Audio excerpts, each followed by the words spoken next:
بہرحال یہ چیزیں بیان کرنا ضروری ہیں، چونکہ روایت میں آئی ہیں، میں اس لیے بیان کر رہا ہوں، اور چونکہ رعایت نہیں ہوتی اس کا نتیجہ پھر ہم دیکھتے ہیں۔ امام جعفر صادق علیہ السلام کی روایت ہے کہ اگر اس وقت شوہر اور بیوی جو ہے ہم کلام ہو رہے ہوں تو اس کی وجہ سے بچے کے گونگا پیدا ہونے کا احتمال موجود ہے۔ اسی طرح سے اگر وہ یعنی اس جگہ کے جہاں اس وقت نگاہ نہیں کرنی چاہیے وہاں نگاہ کرتا ہے تو بچے کی آنکھوں میں عیب پیدا ہونے کا احتمال ہے۔ تو یہ چھوٹی چھوٹی رعایتیں ہیں۔ میں یہی کہوں گا کہ جس طرح سے شادی کے لیے اہتمام کیا جاتا ہے، شادی شدہ یعنی جو لڑکے یا لڑکی شادی کر رہے ہیں ان کو چاہیے کسی عالم کی طرف رجوع کریں، ان سے کنسلٹ کریں اور ان تمام احکامات کی طرف بھی توجہ کریں۔ بہت ساری چیزوں سے آپ روایات کی روشنی میں، احادیث اور قرآن کی روشنی میں بچ سکتے ہیں۔ ایک بہت ہی سینسٹیو اس کا ضمناً سوال ہے، ریپ وکٹمز کو اکثر یہ مشورہ دیا جاتا ہے کہ اگر وہ ان کی پریگننسی ہو جاتی ہے تو وہ ابورٹ کروا لیں۔ مفتی ابو محمد صاحب، یہ ریپ وکٹمز جو ہوتے ہیں جن کے ساتھ زیادتی کا نشانہ جو خواتین بنتی ہیں ان کو اکثر یہ کہا جاتا ہے کہ اگر پریگننسی ٹھہر جاتی ہے تو آپ اس کو ابورٹ کروا دیجیے گا۔ ایسی بچی جس کے ساتھ زیادتی ہوئی ہے، اس نے ابھی تو وہ پورا ایک ٹراما سے گزرنا ہے، کیا اسے کوئی اس میں کوئی گنجائش ہوتی ہے یا اس کے لیے کیا حکم ہے؟ اس کے لیے دو مختلف باتیں ہیں۔ ایک تو یہ ہے کہ اگر وہ بندہ اس کا پتہ ہو، متعین بندہ ہو کہ اس کے ساتھ ریپ کس کا ہوا ہے یا کس نے کیا ہے، تو فوری طور پہ اسی کے ساتھ اس کو نکاح کروانا چاہیے۔ ایک بات تو یہ ہے، اس کے ساتھ کیا ہونا چاہیے؟ نکاح کروانا چاہیے۔ ایک شخص جس نے اس کا ریپ کیا وہ تو ظالم ہوا، تو اس کے ساتھ زندگی گزارنے پر کیسے اس کو؟ ریپ کی دو صورتیں ہوتی ہیں نا، ایک یہ کہ آپ کسی کے ساتھ جبرن ریپ تو جبرن ہی ہے مفتی ریپ صاحب، تو جبرن ہی ہوگا، ریپ تو جبرن۔ ریپ ایک ہوتا ہے کہ رضامندی کے ساتھ جسے بعد میں روپ دے کنسنشول دیا تو جاتا ہے۔ ریپ نہیں ہو سکتا، ریپ از جبرن۔ اگر وہ ریپ ہے اور وہ بچی کہہ رہی ہے کہ میرے ساتھ ریپ زیادتی ہوئی ہے اور اس کو ڈاکٹرز اکثر کہتے ہیں اس صورت میں ابورشن جائز ہے، اس میں جائز ہے، اس میں کر سکتے ہیں، لیکن وہ بھی اس صورت میں کہ بچے کے اندر روح نہ آئی ہو۔ اچھا جی جی ہاں میں ایڈ کریں گے کچھ؟ جی ظہیر صاحب۔ اعوذ باللہ من الشیطان الرجیم، بسم اللہ الرحمن الرحیم۔ یہاں پر میں ایک چھوٹی سی بات کو ایڈ کرنا جی چاہوں جی گا۔ جی بالکل۔ پہلی بات تو یہ ہے کہ بے شک ماں باپ کا قصور ہو یا نہ ہو، بچہ اگر ڈاکٹر بتا بھی دیں کہ یہ اب نارمل ہوگا، اس کے اندر پرابلم ہوں گی، اس کے باوجود بھی یہ جواز نہیں ہے ابورشن کا، نمبر 1۔ نمبر 2 یہ ہے کہ اگر ابورشن کی اجازت ہے کہ ماں کی جان کو خطرہ ہو، تب بھی آپ کو دیا دینا پڑے گا۔ یہاں پر ایسے ہی ہے کہ جیسے قصاص کا جو حکم ہے وہ لاگو ہوگا کہ آپ نے چونکہ ایک بچے کی جان کو ضائع کیا ہے۔ جہاں تک بات ہے ریپ کی، جو مفتی صاحب جس کی بات کی طرف اشارہ کر رہے ہیں، چونکہ ریپ کی بھی اقسام ہے نا، زنا ظاہر جسے کہا جا سکتا ہے۔ اگر تو لڑکی جو ہے وہ کسی کے نکاح میں ہے اور اس کے ساتھ ریپ کر دیا جاتا ہے تو یہاں پر اسے زنا محسنہ کہا جائے گا۔ اگر دونوں جو ہے نا شادی شدہ تھے تو وہاں پر تو سوال ہی پیدا نہیں ہوتا نا، ممکن ہی نہیں ہے۔ لیکن یہاں پر یہ بات ہو رہی ہے کہ اگر لڑکا بھی کنوارا ہے، لڑکی بھی کنواری ہے، چونکہ وہ زنا محسنہ نہیں ہوگا، اس کی سزا بھی الگ ہوتی ہے، تو وہاں پر شاید جو ہے نا اس کی طرف اشارہ فرما رہے ہیں کہ سب سے پہلے قاضی کا کام یہ ہوتا ہے کہ وہ ان دونوں کی جو ہے وہ شادی کروا دے۔ یعنی لڑکے کو بڑا شوق ہے، مگر جہاں تک بات ہے ریپ کی، تو ریپ ہوتا ہی زبردستی حضرت، اس میں جو ہے نا ریپ تو وہی ہے جو کنسنشول نہ ہو، تو اس صورت میں تو وہ بچی کبھی بھی نہیں چاہے گی کہ وہ ظالم کے ساتھ نکاح کرے۔ اصل میں یہاں پر جو ہے نا یہ بہت کامن ہے ظہیر صاحب، مجھے پتہ ہے انتہائی سینسیٹیو ہے، مجھے خود مشکل ہو رہی ہے، لیکن یہ انتہائی امپورٹنٹ ہے کہ جب جی بتائیں عمر صاحب۔ دیکھیے پہلی بات یہ ہے کہ اگر اللہ نہ کرے کسی کے ساتھ ریپ کا کوئی کیس ہے، وہ ریپ وکٹم ہے تو کیٹیگوریکل سکتی ہوں، یوزلی جو پاکستان میں ہوتا ہے جیسے ہی بچی ریپ رپورٹ کرتی ہے اس کو پلز کھلا دی جاتی ہیں اسی وقت۔ جی بالکل، میں اس کو میں آگے بات کو بڑھانا چاہتا ہوں۔ میں بہت کیٹیگوریکل یہ کہنا چاہتا ہوں کہ ہمارے ہاں معاشرے میں بعض اوقات اس طرح کا بھی کی ایک ٹینڈنسی ہوتی ہے کہ بھئی اب کیونکہ اس نے اس کے ساتھ جبرن یہ کر ہی لیا ہے، اب اس کے ساتھ شادی کون کرے گا، تو لہٰذا اس لڑکی کی شادی یہیں پر ہی کروا دی جائے۔ تو ایسے شخص کو تو شرعی اور قانونی طور پر نمبر 1 عبرت کا نشان بنانا چاہیے، اور دوسری امپورٹنٹ بات یہ ہے کہ اللہ نہ کرے اگر اس کے ساتھ اس طرح کا معاملہ ہوتا ہے تو کیونکہ بالکل ابتدائی سٹیج ہوتی ہے تو اس میں ضرورت کی وجہ سے، کیونکہ وہ لڑکی ظاہر ہے کہ ایک بالکل ابتدائی سٹیج میں ہے اور معاشرے میں اس کا جینا بھی حرام ہوگا، تو شرعی طور پر اس میں کوئی مذائقہ نہیں ہے کہ اگر اس طرح کی کچھ علامات پائی جاتی ہوں تو ان کو ختم کیا جا سکتا ہے۔ لیکن اگر 120 دن گزر جاتے ہیں، جس طرح مفتی صاحب نے بھی کہا کہ 120 دن گزر جاتے ہیں اور بچے میں روح پڑ جاتی ہے، تو پھر شرعی طور پر ظاہر ہے کہ یہ ناجائز ہوگا کہ اس بچے کو قتل کیا جائے اور اس کو ضائع کیا جائے۔ اور اس صورت میں یہ اسٹیٹ کی ذمہ داری ہوگی کہ وہ ایسے بچوں کی کفالت بھی کرے اور ایسے لوگوں کو عبرت کا نشان بنایا جائے کہ جنہوں نے لیکن عمر بھائی ہمارے یہاں تو اس طرح کی ظلم کوئی کیا ہے۔ فیسلٹی نہیں ہے کہ اس طرح کی خواتین کے ساتھ، یا جو اگر اس طرح کی خواتین کا کوئی بچہ پیدا ہو رہا ہے تو اس کی ٹیک کیئر جو ہے وہ اسٹیٹ کرے. ہمارے یہاں تو ایسا کبھی کوئی فیسلٹی ہے ہی نہیں. دانش بھائی ہمارے اس میں ہاں اس لڑکی کا کیا قصور ہے؟ دیکھیے وہ جو لڑکی اس کا پورے تو ٹراما سے گزرے کوئی گی، قصور نہیں ہے. اس کا کوئی قصور نہیں ہے. دیکھیے شرعی طور پر قرآن مجید میں خود اللہ فرماتا ہے کہ لا اکراہ فی الدین، اور ایک اور جگہ اللہ تعالیٰ نے خود فرمایا ہے کہ الا من اکرہ وقلبہ مطمئن بالایمان. تو حالت یعنی اکراہ میں جب کسی پر جبر کیا جاتا ہے تو اس کی بھی اجازت ہو جاتی ہے کہ انسان زبان سے کلمہ کفر کہہ دے اور دل ایمان پر مطمئن ہو. اگر خدا نہ خواستہ کسی لڑکی کے ساتھ جبراً یہ کام کیا گیا ہے تو شرعی طور پر، قانونی طور پر اس لڑکی کے اوپر اس کا کوئی گناہ نہیں ہے، نہ اس پر دنیا اور آخرت میں کوئی گرفت اور عذاب ہے. سزا اس شخص کو ملنی چاہیے جس نے یہ کام کیا ہے. اور احادیث طیبہ میں اس کے بے شمار واقعات ملتے ہیں کہ جن لوگوں نے جبراً اس طرح کی کوئی کوشش کی ہے تو آپ صلی اللہ علیہ وسلم نے کیا حکم ارشاد فرمایا کہ ایسے لوگوں کو عبرت کا نشان بنایا جائے. صرف میں گزارش یہ کرنا چاہوں گا کہ اگر اللہ نہ کرے کہ کسی لڑکی کے ساتھ اس طرح کا واقعہ ہوتا ہے تو ہمارے ہاں کیونکہ معاشرے میں پھر اس طرح کی خواتین کو بہت زیادہ وکٹمائز کیا جاتا ہے، ان کو بہت زیادہ عبرت کا نشان بنانے کی کوشش کرتے ہیں اور بعض اوقات ان کو ایزی وکٹم سمجھ کے مزید ان کی حرمت کو پامال کرنے کی کوشش کرتے ہیں. میں یہ سمجھتا ہوں کہ ان کو بہت زیادہ پروٹیکشن دینے کی ضرورت ہے. اور سوشل میڈیا کے اس دور میں دانش بھائی میں بہت درد کے ساتھ یہ بات کہنا چاہتا ہوں، اگر کہیں سے کسی کے ہاتھ کوئی ایسی ویڈیو یا کوئی بات لگ جائے لوگ اس کو وائرل کرتے ہیں، لوگوں کو بدنام کرنے کی کوشش کرتے ہیں. خدارا جس طرح سے ہم اپنی عزت اور حرمت کو پامال کرنے کی ہم اجازت نہیں دینا چاہتے، ہمیں کسی اور کی بھی عزت اور حرمت کا لحاظ رکھنا چاہیے. اور اسٹیٹ کی ذمہ داری ہے کہ خاص طور پر اس طرح کی لڑکیوں کے لیے بہت زیادہ ان کی عزت اور ان کی حرمت کی پروٹیکشن کا خیال. آج اچھی باتیں ہو رہی ہیں، آپ ایڈ کر دیں. جی جی اجازت کے ساتھ. دیکھیے اس وقت ہم ایک پوری دنیا میں عالمی ہماری ٹرانسمیشن کو سنا جا رہا ہے اور دیکھا جا رہا ہے. جہاں ہم مسائل کو سمجھنے کی بات کرتے ہیں وہاں ہمیں اس پلیٹ فارم پر یہ بات ضرور کرنی چاہیے کہ ہمارے ملک میں جتنا قانون ہے وہ کیسا ہے کیسا نہیں ہے یہ ایک الگ بات ہے. اسلامی شرعی سزائیں ہیں یا نہیں ہیں یہ الگ میٹر ہے، لیکن جو قانون ہے وہ اس کا امپلیمنٹ کیوں نہیں ہوتا؟ کیا سینکڑوں مثالیں ایگزامپلز ہمارے پاس ایسی نہیں ہیں کہ کوئی بااثر شخص عدالت میں آتا ہے، یہی جرائم وہ کرتا ہے، جرائم کا ارتکاب کرتا ہے، وہ ظلم کرتا ہے، اس نے کسی بچی کے ساتھ کیا ہوتا ہے یا کوئی قتل کیا ہوتا ہے. سینکڑوں ایگزامپل ہیں. بعد میں ہماری عدالتیں انہیں ریلیف بھی دیتی ہیں، ہماری وکلاء ان کے ساتھ کھڑے بھی ہو جاتے ہیں، ہمارا معاشرہ ان کا ساتھ بھی دیتا ہے اور وکڑی کا نشان بناتے ہوئے وہ لوگ باہر آ رہے ہوتے ہیں. گزارش یہ ہے کہ اپنی حکومت سے، اداروں سے ہم یہ ریکویسٹ کرتے ہیں کہ کوئی بھی ایسا کیس آئے اسے نظیر بنانا چاہیے، اسے ایگزامپل بنانا چاہیے. اگر 2 4 8 10 کیس ایگزامپل بنا دیے جائیں اور ان کی سزا کو عبرتناک بنا دیا جائے تو آئندہ آنے والے وقتوں میں لوگوں کو سوچنا پڑے گا، وہ 1000 بار سوچیں گے کہ ایسا نہیں ہو سکے. عامر صاحب آپ سے میں چاہ رہی ہوں عامر صاحب گفتگو کا حصہ بن جائیں. جیسے انہوں نے کہا عبرت کا نشان بننا چاہیے. جب بھی اس طرح کے کوئی کیسز جو پھر سوشل میڈیا پر ہر جگہ وائرل ہوتے ہیں وہاں پر کہا جاتا ہے کہ جن کو سر عام پھانسی دیں، سزا دیں. حکومت ہمیشہ ان چیزوں کو ظاہر کیٹر نہیں کرتی ہے. کچھ کنٹریز میں ہوتی بھی ہے. ہاں کچھ ظاہر کنٹریز میں ہوتی ہے. میں یہ کہہ رہی ہوں کہ کیا یہ ہونا چاہیے تاکہ لوگ ایسے ایٹ لیسٹ کرائم سے خوف زدہ ہوں، ڈر کر رہیں؟ یا آپ کو لگتا ہے کہ نہیں یہ اس سے وہی جو ایک کہتے ہیں انارکی پھیلتی ہے، میسج اچھا نہیں جاتا، پوری دنیا میں ورلڈ پیس کے خلاف ہے وغیرہ وغیرہ؟ آپ کو لگتا ہے کچھ کیسز میں عبرت کا نشانہ بنانا چاہیے؟ بسم اللہ الرحمن الرحیم. بہت دردناک سوال تھا اور بہت ہی دردناک اس کے جوابات سامنے آئے ہیں.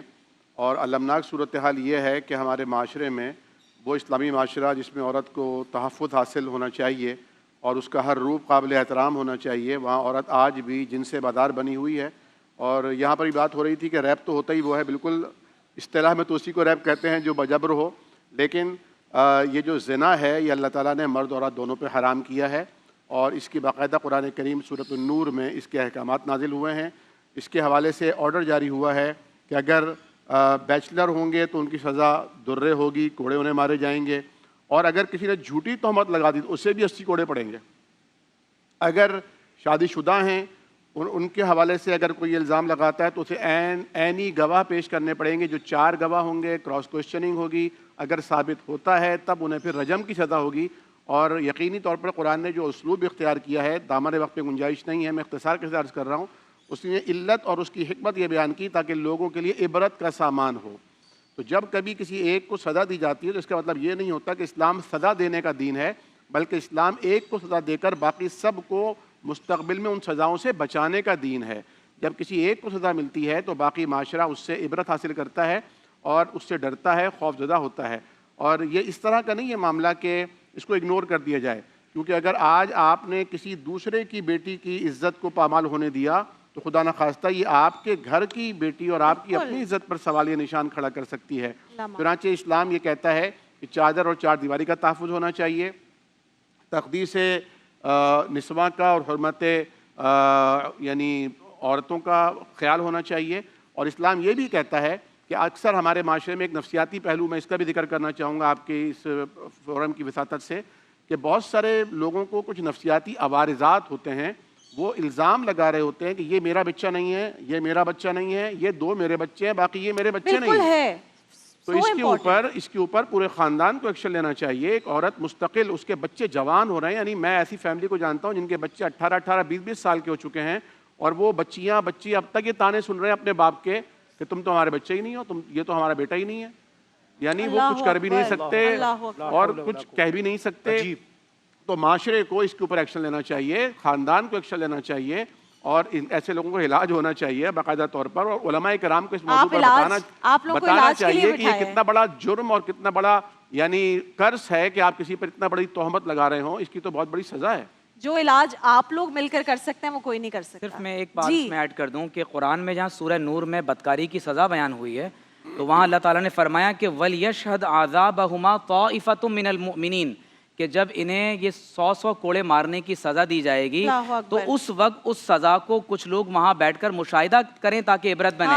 ہمارے ہاں معاشرے میں یہ جو پیڈوفائلز کا ایک سلسلہ شروع ہو گیا، زینب کا کیس آپ کے سامنے تھا، اگر ایک شخص کو اس طرح سے نشانہ بنا دیا جاتا نا تو یہ سرعام پھانسی دیں چوراہوں پر تاکہ باقیوں کو عبرت ہو۔ لاہور اس کے مضافات میں اذان مغرب کا وقت ہوا چاہتا ہے۔ محفل علماء جاری ہے اور لائیو کالر ہے ہمارے ساتھ۔ السلام علیکم۔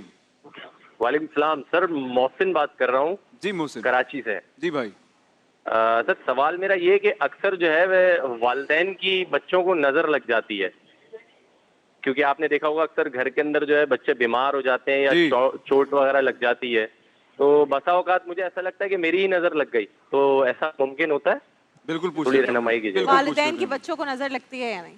ابو محمد صاحب۔ بسم اللہ الرحمن الرحیم۔ اللہ کے پیارے حبیب صلی اللہ علیہ وسلم کا فرمان علی شان ہے، العین حق، نظر بد لگ جاتی ہے۔ اب ہمارے ہاں مزاج یہ ہے کہ ہم جب کسی کو دیکھتے ہیں، کسی کا اسٹیٹس دیکھتے ہیں، گاڑی دیکھی، بچے دیکھے، فیملی دیکھی، کاروبار دیکھا، بزنس دیکھا، تو ہم ماشاءاللہ تبارک اللہ نہیں کہتے۔ اللہ کے پیارے حبیب صلی اللہ علیہ وآلہ وسلم نے ایک موقع پر یہ بھی فرمایا، اگر تم کسی کو ماشاءاللہ نہ کہو اور تبارک اللہ نہ کہو، یعنی اسے دعا نہ دو، اس کی زندگی پر، اس کی نعمت پر رشک نہ کرو، خواہ وہ کسی کی اولاد ہو یا کوئی اور نعمت، اور اگر اس کی وجہ سے اس کی وہ چیز ضائع ہو گئی یا اولاد بیمار ہو گئی یا مر گئی تو تمہیں قاتل تصور کیا جائے گا۔ ایک موقع پر آپ صلی اللہ علیہ وسلم نے یہاں تک فرمایا، نظر بد وہ خطرناک چیز ہے کہ انسان کو قبر تک اور اونٹ کو ہنڈیا تک پہنچاتی ہے۔ ایک موقع پر آپ صلی اللہ علیہ وآلہ وسلم نے یہ بھی فرمایا کہ نظر بد وہ چیز ہے کہ انسان قضاء و قدر کے بعد سب سے زیادہ موت نظر سے ہوتی ہے۔ آپ یہ دیکھیں، چھوٹے چھوٹے بچے ہوتے ہیں، وہ اچانک سے فوت ہو جاتے ہیں، ہم خود اس کا شکار ہوئے، ہمارے میری بیٹی فوت ہوئی، بیٹا فوت ہوا، تو یہ نظر لگ جاتی ہے۔ حکم یہ ہے کہ جب بھی آپ کسی کی کسی نعمت کو دیکھیں تو آپ فوری طور پر دیکھ کر اس کی شخصیت دیکھیں، تکلم دیکھیں، گاڑی دیکھیں، کاروبار دیکھیں، بزنس دیکھیں، بچوں کو دیکھیں، تو آپ فوری طور پر کہیں ماشاءاللہ۔ اس سے دو چیزیں ہوں گی، اس کو دعا مل جائے گی، آپ کی نظر نہیں لگے گی، اور آپ کے اندر اللہ تعالیٰ تقدیر پر راضی رہنے کا جذبہ رکھیں گے، آپ تقدیر پر راضی رہیں گے۔ اور مطلب خود کچھ ایسا پڑھنا چاہیے جس سے آپ نظر بد سے بچ سکیں۔ میں اسی طرف آ رہا ہوں۔ دوسری بات یہ ہے کہ آپ روزانہ کی بنیاد پہ سورہ فلق، سورہ ناس اگر آپ محسوس کرتے ہیں، یہ تو ویسے ہی معمول ہونا چاہیے، آپ پڑھ کر اپنے اوپر بھی دم کریں، آپ بچوں پہ بھی دم کریں۔ اور قرآن کریم کی سورہ یاسین کی ایک آیت کریمہ ہے، وَجَعَلْنَا مِن بَيْنِ أَيْدِيهِمْ سَدًّا وَمِن خَلْفِهِمْ سَدًّا فَأَغْشَيْنَاهُمْ فَهُمْ لَا يُبْصِرُونَ۔ اس کو اگر تاک کی تعداد میں 21 مرتبہ 41 مرتبہ پڑھ کر دم کیا جائے تو فوری طور پر نظر ختم ہو جاتی ہے۔ تو ماں باپ کی اپنی نظر ہی بچوں کو لگ سکتی ہے؟ جی بالکل لگ سکتی ہے۔ اچھا جی موسوی صاحب، نظر کے حوالے سے میں ایک بات کہہ دوں کہ جتنی انہوں نے احادیث بیان کی حضرت نے، اور بہت اچھا اس کے اوپر روشنی ڈالی، لیکن ان تمام باتوں سے ہمیں جو اندازہ ہوتا ہے اور شریعت بتاتی ہے وہ یہ کہ بری نظر لگتی ہے. نظر لگنے کا مطلب یہی ہے کہ وہ اچھی نیت سے نہیں دیکھ رہا ہے, یعنی وہ یا اس سے حسد کی نیت سے دیکھ رہا ہے یا کسی اور عنوان سے دیکھ رہا ہے. تو ماں باپ کی جو ہے نظر کبھی بھی اپنے بچے کو وہ تو محبت سے دیکھتے ہیں, لگ نہیں سکتی. ہاں یہاں ایک میں امام جعفر صادق علیہ الصلوۃ والسلام کی چھوٹی سی, قبلہ نے 2-3 چیزیں بتائیں. ناس اور فلق یہ تو قرآن کی آیات, قرآن کے سورے ہیں, خاص طور پر نظر بد کے لیے ہیں. اسی طرح سے امام جعفر صادق علیہ الصلوۃ والسلام کی روایت ہے. میں چھوٹا سا ایک وظیفہ بتاؤں اور سب کر سکتے ہیں تمام مسلمان, اور وہ یہ ہے کہ امام نے فرمایا کہ اول و آخر درود پڑھ کے, صلوات پڑھ کے, درمیان میں 3 مرتبہ ما شاء اللہ لا قوت الا باللہ, ما شاء اللہ لا قوت الا باللہ, یہ پڑھ کے اپنے بچے پر پھونکیں. انشاءاللہ وہ ہمیشہ دوسروں کی نظر بد سے محفوظ رہے گا. اور نظر بد اتنی عجیب چیز ہے کہ بعض حکما بیان کرتے ہیں کہ قبرستان پر ہیں نظر بد سے, لیکن نظر بد چونکہ بد کا لفظ آ گیا لہذا بد کا لفظ ہی بتا رہا ہے کہ وہ بری نظر ہے. ماں باپ کبھی اس طرح کی نظر نہیں رکھتے. میں ایک بات بس میں ایڈ کرنا چاہوں گا کہ صحیح بخاری کی ایک حدیث ہے کہ آپ علیہ الصلوۃ والسلام نے جب امام حسن اور حسین کو نظر بد سے دم کیا تو وہ آپ علیہ الصلوۃ والسلام نے ایک خاص دعا ہے جو خود نظر بد سے توڑ کے لیے تعلیم فرمائی. اعوذ بکلمات اللہ التامہ من کل شیطان وہامہ ومن کل عین لامہ, کہ میں ہر شیطان اور موذی جاندار اور ہر نظر بد سے اللہ تبارک و تعالیٰ کے کامل اور پر اثر کلمات کے ذریعے سے پناہ چاہتا ہوں. اور صرف ایک بات میں اور یہ ایڈ کر دوں کہ العین حق, حدیث میں ہے کہ نظر کا لگنا حق ہے. تو جیسے بری نظر لگ جاتی ہے ایسے کسی اللہ والے کی اچھی نظر بھی لگ جاتی ہے. اچھا, کبھی کچھ لوگوں کی اچھی نگاہ بھی پڑ جاتی ہے. اور اسی لیے آپ دیکھیے کہ حضرت داتا گنج بخش رحمۃ اللہ علیہ نے ایک مقام پر لکھا ہے کہ حضرت جنید بغدادی رحمۃ اللہ علیہ ایک مقام سے گزر رہے تھے کہ ایک یہودی کے چہرے پر آپ کی نگاہ پڑی تو آپ نے اللہ تعالیٰ سے دعا فرمائی کہ پروردگار یہ کتنا حسین ہے, تو اسے اسلام کی دولت عطا فرما دے. اللہ اکبر. آپ نے یہ دعا فرمائی اور آپ کی نگاہ پڑ گئی, زبان سے دعا نکل گئی. وہ نیچے اترا, لوگوں سے پوچھا کہ جنید بغدادی کیا کہہ رہے تھے؟ کہا کہ یہ آپ کے لیے دعا کر کے گئے کہ اللہ اسے اسلام کی دولت عطا فرما دے. وہ آپ کے پاس اسی وقت گیا اور اسلام قبول کر لیا. تو جیسے بری نگاہ پڑتی ہے بزرگوں کی, والدین کی اچھی نگاہ بھی ہو جاتی ہے. عامر عبداللہ صاحب, آپ سے اسی سے متعلق سوال, ایک تو نظر کا بتائیے گا. ہمارے ہاں نظر اتارنے کے طریقے ہیں, وہ انڈا گھما دو, مرچیں جلا دو اور بہت ساری اس طرح کی چیزیں ہیں. ظاہر ہے پھر توہمات میں ہم پڑ جاتے ہیں. نظر اتارنے کا صحیح طریقہ جیسے بتا رہے ہیں کہ بچنے کے لیے کون سے وظائف پڑھنے چاہیے, اور جو لوگ اس پر ایمان لے آئیں کہ جی وہ اگر انڈا ایسے نہیں ہوا اور مرچوں میں سے اسمیل آ گئی تو بہت نظر ہے, تو کیا ان چیزوں پر بلیف کرنا یہ بھی اسلام کے مخالف ہو جائے گا؟ بسم اللہ الرحمن الرحیم. جو گفتگو ہوئی ہے بہت تو مفید ہے ماشاءاللہ, لیکن اس میں تھوڑا سا ایک ایڈ کروں کہ دیکھیں العین حق, نظر لگتی ہے. وہ جو آپ نے جو دوسری نظر کا جو ذکر کیا وہ تو ہے ہی, لازمی بات ہے, اچھی نظروں کا ایک فیضان ہوتا ہے, دعاؤں کا اثر ہوتا ہے. لیکن یہاں جو مراد ہے نا وہ یہ ہے کہ نظر اپنے کی بھی لگے گی, بیگانے کی بھی لگے گی, خیر خواہ کی بھی لگ سکتی ہے اور دشمن کی بھی لگ سکتی ہے. چاہے حسد نہ کرے, نظر نظر بد کا لگ ترجمہ تو ہم نے اردو میں کیا ہے نا. تو جہاں تک بات ہوتی ہے کہ اپنوں کی نظر کیسے لگے گی, تو اصل میں نظر لگتی ہے تعجب کی, نظر لگتی ہے حیرت کی. جب یہ حیرت کی جب نظر سے کوئی انسان کسی کو دیکھتا ہے تو وہ چاہے محبت کی نگاہ ہو یا وہ چاہے نفرت و عداوت کی نگاہ ہو, اس کے اوپر اثرات مرتب ہو جاتے ہیں. قرآن کریم نے ذکر کیا ہے کہ 2 دوست تھے, بھائی تھے, وہ باغ میں گئے. انہوں نے دیکھا کہ باغ بڑا ہی عالیشان بنا ہوا ہے. اسے بڑا فخر ہوا کہ میری شان اور شوکت اور میری ایکٹیویٹی اور میری محنت, میری تھنکنگ. لیکن جب اگلے دن گئے تو وہ باغ وہاں تھا ہی نہیں, آگ آ کے اس آگ کو اڑا کر بھسم کر چکی تھی. تو قرآن نے کہا ہے لولا قلت ما شاء اللہ لا قوت الا باللہ, کیوں نہیں کہا تھا تم نے ما شاء اللہ ولا قوت الا باللہ, جو چاہتا ہے اللہ وہی کرتا ہے اور اس کے علاوہ کوئی قوت نہیں ہے خیر اور برکت کی. تو حکم یہ ہے کہ جب آپ اپنے بچوں کو, کوئی شوہر اپنی بیوی کو, بیوی اپنے شوہر کو, کوئی مرد اپنی گاڑی کو, اپنی اچیومنٹ کو, اپنی کامیابیوں کو دیکھتا ہے یا سوچتا ہے, اپنے گھر کو دیکھتا ہے, تو وہ کہے گا ما شاء اللہ لا قوت الا باللہ. اور جب دوسرے کو آپ دیکھیں تو آپ دعا دیں گے ما شاء اللہ تبارک اللہ, جیسے مفتی صاحب نے فرمایا. جس طرح عمر بھائی نے کہا حسنین کریمین پہ نظر لگ گئی, ان کا چہرہ ایک دم زرد پڑ گیا. حضور کریم انہیں لے کے بیٹھے ہوئے تھے, جبریل امین آئے. آپ نے فرمایا کہ جبریل ان بچوں کو کیا ہوا ہے؟ تو کہا یا رسول اللہ ان کو نظر لگی ہے. تو آپ اس کو اتاریے اور کہیے اعیذکما, میں تم دونوں کو اللہ کی پناہ میں دیتا ہوں, بکلمات اللہ التامہ ومن شر کل شیطان وہامہ ومن کل عین لامہ. اور وہی دعا جو ابھی عمر بھائی پڑھ رہے تھے، اگر کوئی چند اپنے لیے پڑھے تو کہے گا اعوذ بکلمات اللہ التامہ، یعنی میں اللہ کی پناہ میں آتا ہوں. ہم سب پڑھتے ہیں نعوذ بکلمات اللہ التامہ من شر کل شیطان وہامہ ومن کل عین لامہ. تو یہ ایک تحفہ ہے، یہ ایک بہت بڑی خوبصورت چیز ہے. آپ نے جو کہا کہ یہ جو نا اصل میں ٹوٹکے ہیں کہ انڈا گھما دو یا جو ہے مرچ جلا دو یا اگربتی کر دو یا یہاں سے انگلی پکڑ لو یا یہاں پیر میں کوئی دھاگا باندھ دو، یہ سب ٹوٹکے ہیں. تو ٹوٹکوں سے زیادہ ہمیں شریعت کے ان یعنی فضائل پر جو اللہ نے ہمیں عطا کیے، فرمایا گیا سورہ کوثر ہے، بڑی زبردست چیز ہے سورہ کوثر نظر اتارنے کے لیے. اسی طرح سورہ نون والقلم کی آخری آیات ہیں، وَإِن يَكَادُ الَّذِينَ كَفَرُوا لَيُزْلِقُونَكَ بِأَبْصَارِهِمْ لَمَّا سَمِعُوا الذِّكْرَ. سورہ نون والقلم کی آخری 2 آیات، یہ 7 مرتبہ پڑھ لی جائیں. اور جیسا مفتی صاحب نے فرمایا نا سورہ فلق اور سورہ والناس، یہ تو توڑ ہے ہر بلا کا، ہر وبا کا. لیکن ہمیں بھائی یہ جو طریقے کار ہیں یہ ورتھ اٹ ہیں، اس سے کچھ ہوتا بھی ہے یا نہیں ہوتا؟ دیکھیں آپ کی اپنی تھنکنگ، اپنی جو مائنڈ پاور ہے وہ اصل میں اثر کرتی ہے نا. میں چاہ رہی ہوں علامہ صاحب اس سوال کے جواب میں ایڈ ہو جائے، پھر میں دوبارہ آپ لوگوں کے پاس آؤں گی. میں عدل کرنا چاہتی ہوں. علامہ صاحب، کچھ لوگ اس ڈر سے اپنا مال، اپنی اچیومنٹس لوگوں سے شیئر نہیں کرتے. انفیکٹ جب ان سے پوچھا جاتا ہے ماشاءاللہ پروموشن ہوئی، کہتے ہیں نہیں ایسا کچھ نہیں ہوا، کہ نظر نہ لگ جائے. تو اس بارے میں بتائیے گا، کیا اچیومنٹس کو چھپا کر رکھنا چاہیے یا اللہ پر بھروسہ رکھیں؟ بتائیں، لوگوں سے شیئر کریں. بسم اللہ الرحمن الرحیم. دیکھیں میں یہ سمجھتا ہوں کہ ہمیں ایک فارمولہ جو ہے نا اس کو سمجھنا چاہیے. کانسیپٹ اگر کلیئر ہو جائے گا تو یہ سارے سوالوں کے جواب مل جائے گا. پرابلم کیا ہوتی ہے کہ ہم لوگ امپلیمنٹیشن میں جاتے ہیں، حالانکہ وہ کیس بیسس کے اوپر جو ہے نا وہ بعض چیزیں بدل جاتی ہیں. اچھا، فارمولے کا کیا ہے؟ فارمولہ یہ کہ جیسے ابھی آپ نے کہا کسی کا کاروبار ہے، اس میں نقصان ہو گیا، اب وہ بیٹھ کر ڈھونڈے گا کہ کیوں نقصان ہوا، مجھے کسی کی نظر تو نہیں لگی، کسی نے جادو تو نہیں کر دیا. کیونکہ آپ کسی کے پاس چلے جائیں گے وہ کہے گا آپ کے بخت باندھ دیے گئے ہیں. یہ ایک نارمل روٹین ہے. اور یہ ٹوٹکے جو ہیں وہ لوگ اسی لیے جا کر جو ہے نا وہ آزماتے ہیں. میں یہ کہتا ہوں کہ نمبر 1، آپ اگر شریعت کے مطابق زندگی گزاریں، پاک و پاکیزہ رکھیں اپنے آپ کو، اپنے مال میں سے جو واجب اور مستحب صدقات ہیں وہ نکالتے رہیں، تو پھر ہوگا کیا؟ ہوگا یہ کہ اب پہلے میں اس کو بتا دوں پھر جاتا ہوں. ہوگا یہ کہ در حقیقت کمزور بچے کو ہر کوئی محلے کا بندہ یوں مار کے گزر جاتا ہے.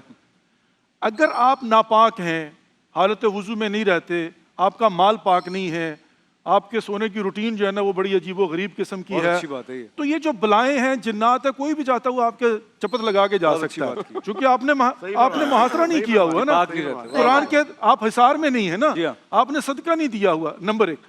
اب اس کا حل کیا ہے؟ نمبر 1 تو آپ یہ کریں کہ یہاں پر جو ہے وہ اپنے واجبات کو ادا کریں، پاک و پاک. اور دوسرا وہ یہ بات ذہن میں رکھ لیں، وَلَنَبْلُوَنَّكُمْ بِشَيْءٍ مِّنَ الْخَوْفِ وَالْجُوعِ وَنَقْصٍ مِّنَ الْأَمْوَالِ وَالْأَنفُسِ وَالثَّمَرَاتِ وَبَشِّرِ الصَّابِرِينَ الَّذِينَ إِذَا أَصَابَتْهُمْ مُصِيبَةٌ قَالُوا إِنَّا لِلَّهِ وَإِنَّا إِلَيْهِ رَاجِعُونَ. پروردگار کہتا ہے میں نے انسان کو خلق کیا ہے تاکہ جان سکوں کہ بہترین عمل کرنے والا کون ہے، اور میں اس کو آزماؤں گا. کیسے؟ رزق دے کے، رزق لے کے. تو اس کا مطلب ہے ہو سکتا ہے کاروبار میں کمی کسی وجہ سے نہیں ہے، نہ نظر لگی ہے، نہ جادو ہوا ہے، اللہ نے چاہا ہے کہ مال دیا تھا واپس لے کے امتحان لوں، تو اب خدا سے لڑو گے کیا؟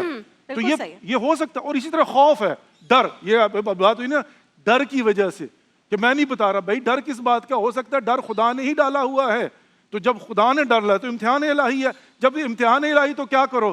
خدا کی بارگاہ میں استغفر اللہ ربی واتوب الیہ، تاکہ پروردگار آپ کو سرخرو کر دے، تاکہ پروردگار آپ کو بچا لے. اگر یہ بلا ہے تو اس کو صدقے سے دور کر دو، اگر امتحان ہے تو صبر و شکر کرو تاکہ خدا کی بارگاہ میں سرخرو ہو گے. At the end of the day جو ہے نا یہ سارے یہ ٹوٹکے، یہ نسخے، یہ گھبرانا، یہ فلاں کے پاس جانا، فلاں نیل اینڈ وائلٹ. بالکل ٹھیک ہے. وہ لوگ گاڑی کے پیچھے چپل لٹکا دیتے ہیں، ٹائم نہیں ہے، گاڑی کے پیچھے چپل لٹکا دیتے ہیں، سرما جو ہے وہ لگاتے ہیں بچوں کو. اگر ایسا ہو تو پھر یہ کالی بطخ نے راستہ کاٹا ہے، تو میں پھر شاید آگے کوئی بات نہ کر سکوں. توہمات سے دور رہیں، شریعت کے قریب آئیں، یہ سب سے امپورٹنٹ بات ہے. اور جیسے کہا مال کو پاک رکھیں، خود اپنی پاکیزگی کا خیال رکھیں اور اللہ پر بھروسہ اور ایمان رکھیں، سب سے ضروری ہے. دیکھیے محفل رمضان لائیو ٹرانسمیشن روزانہ دوپہر 2 بجے سے صرف گرین انٹرٹینمنٹ.